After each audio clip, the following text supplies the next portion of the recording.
It's finally time to talk Lakers. Okay. It's finally time to talk Lakers because there's a lot that has been going on. Okay.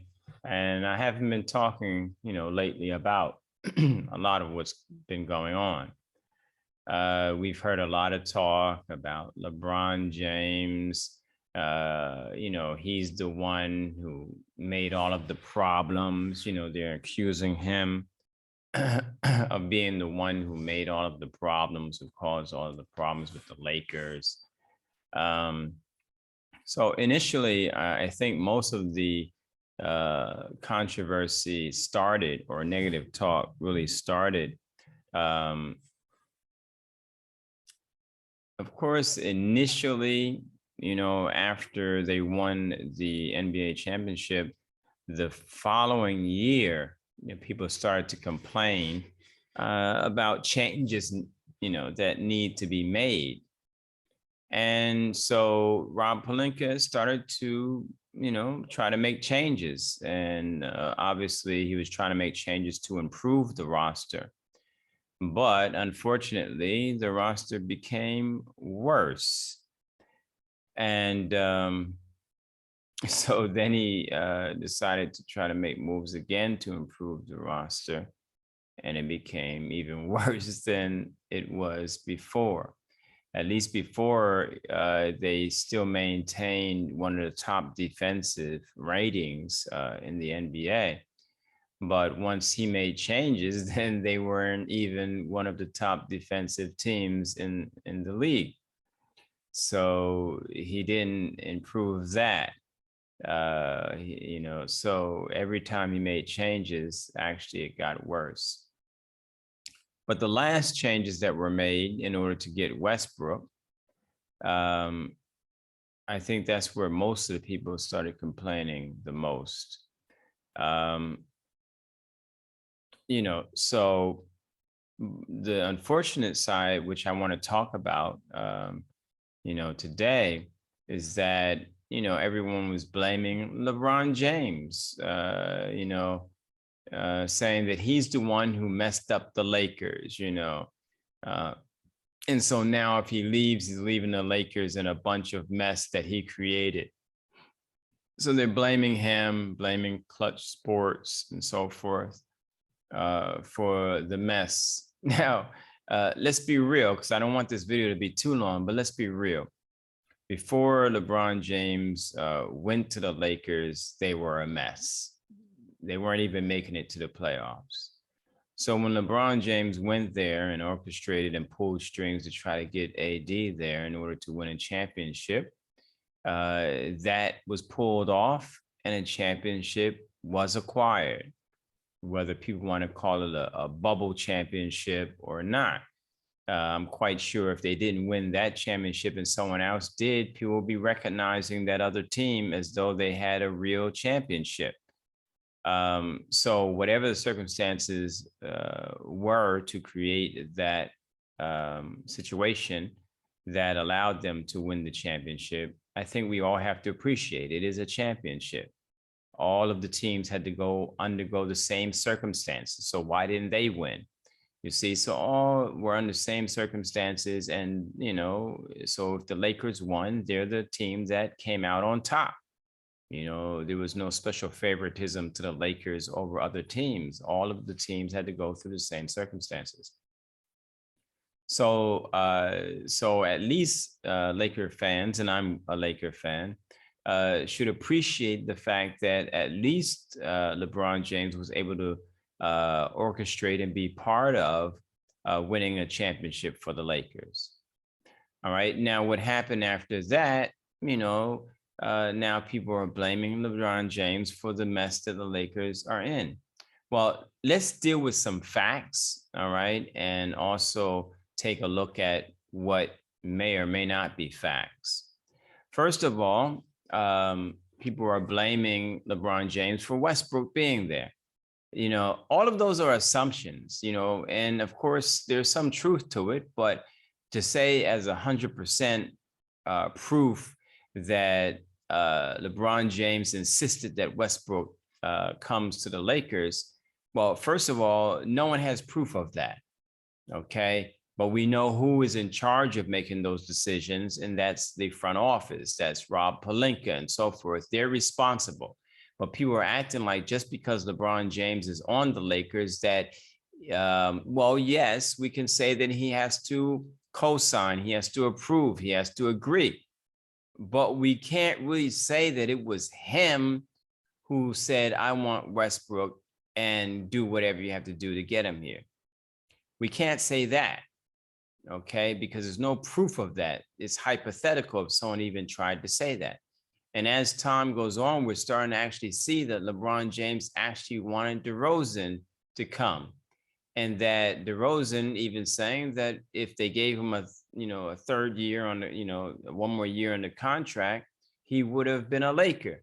And he wanted to be a Laker and was willing to take less money.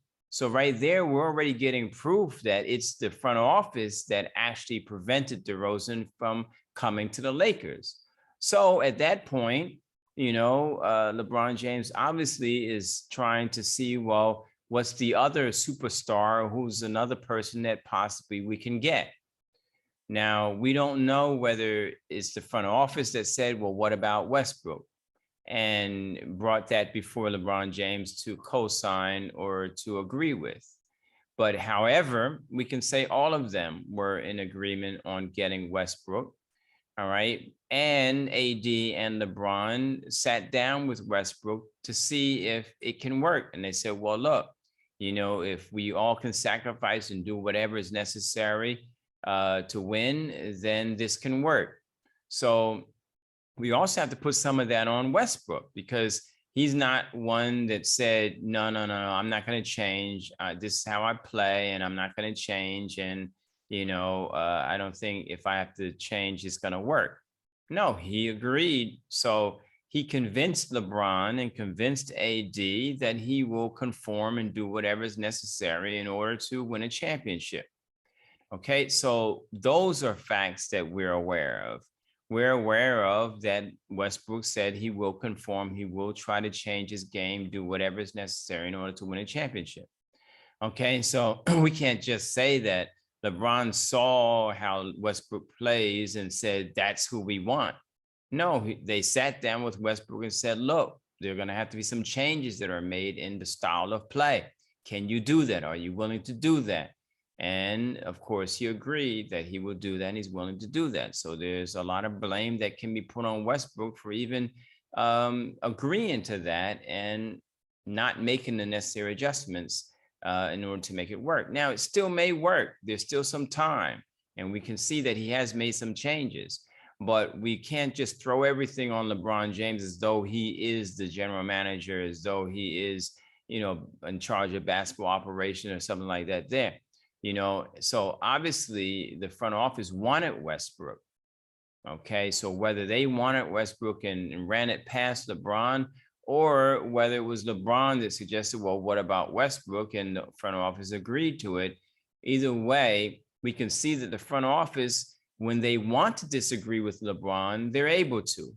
Okay, because when they didn't accept DeRozan, by not giving him another year. And even when it comes down to Caruso, it was about a money thing with the management. It wasn't LeBron getting rid of Caruso. The front office just had to pay a little more money in order to keep Caruso. So that's the fault of the front office, not getting DeRozan, the fault of the front office. Agreeing to and accepting and going after Westbrook, also partly on the front office for that. So we don't know to what extent they wanted Westbrook, okay, and to what extent they didn't. We don't hear anything about them not wanting Westbrook. Okay, so they easily could have said, no, we're not going with Westbrook. We don't want him. So we have to understand that people need to stop saying LeBron, when moves that he wanted to make, they didn't agree to. Okay, and then moves that he wanted to make, maybe they agreed to some of them, but didn't agree to all of them. And so things that he didn't want them to do, all right, moves that he wanted them to make, like even in the trade deadline, where he didn't care about picks. He just wanted, let's get this thing together. Let's fix this thing. You know, whether we have to give up picks or not, let's do what we have to do now. All right. And worry about the future later. I know other people don't like to hear that, but you see the front office didn't go with that.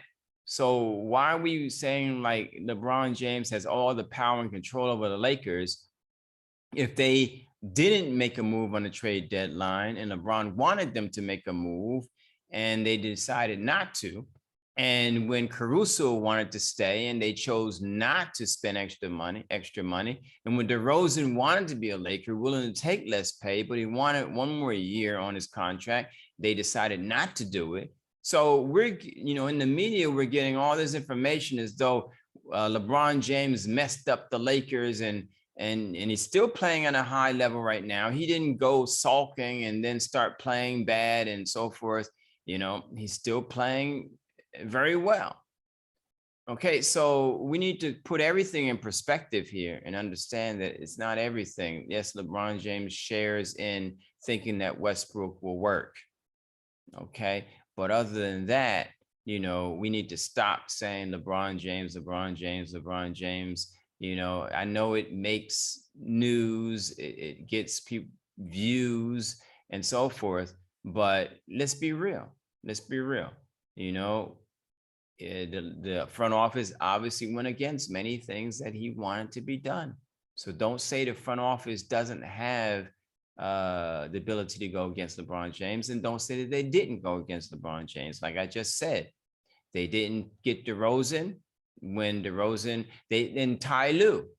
LeBron James wanted Ty Lue. Did they get him? No. Did they conform to what Ty Lue wanted? No.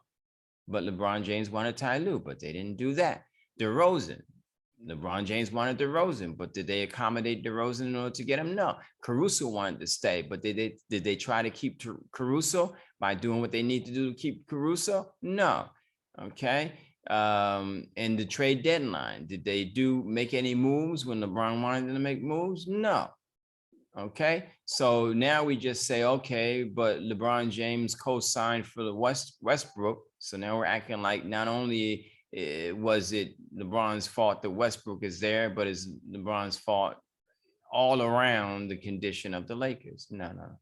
The Lakers had poor management before LeBron, and LeBron is fighting tooth and nail to try to get another champ. You think he doesn't want another championship? He wants another championship. He wants another ring. So he's not just making this just because it came down to Westbrook and he sat down with Westbrook and said, okay, let's make this work. What other option do we have left? You're the only superstar available to us right now. That's the situation. Okay, so let's keep it in perspective. Okay, at the same time, yes, we will say LeBron shared in getting Westbrook and he thought that it might work. That's the most that we could really say. But other than that, you know, we have to put the blame on the front office for many of the bad moves before LeBron was there and while he's there.